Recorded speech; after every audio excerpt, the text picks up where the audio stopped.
pour ce nouveau numéro de Monopoly du plateau à la réalité. Cette semaine, c'est une émission de courte durée qui sera consacrée à l'avenue de la République. Nous nous trouvons actuellement place de la République. L'avenue de la République est une voie du 11e arrondissement de Paris qui relie la place de la République au cimetière du Père-Lachaise.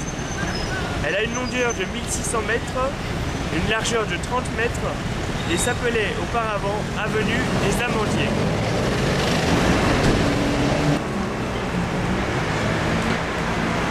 Alors nous sommes toujours sur l'avenue de la République dans le 11e arrondissement. Alors quelques chiffres, bâtiments importants.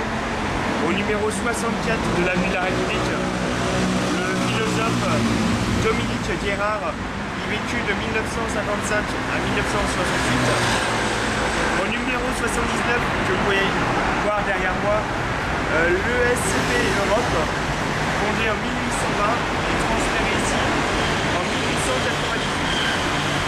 Le président de la République, Félix Faure, l'inaugura le 23 novembre, soit 3 mois jour pour jour avant que son cortège funèbre ne passe devant ce même établissement.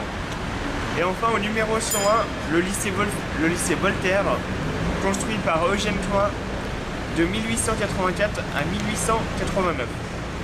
Alors nous allons continuer à nous diriger vers le bas de l'avenue de la République au niveau du cimetière du Père-Lachaise.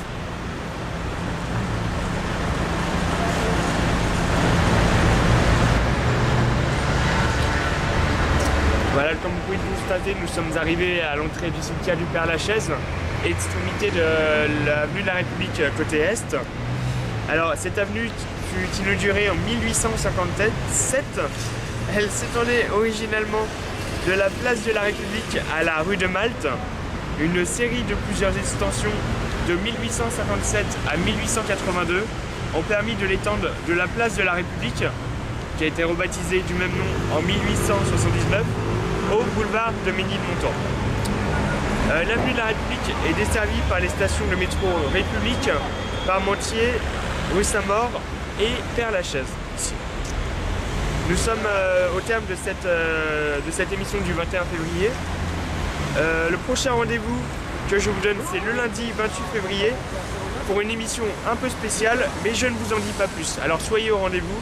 Excellente semaine à tous et à toutes et à lundi prochain.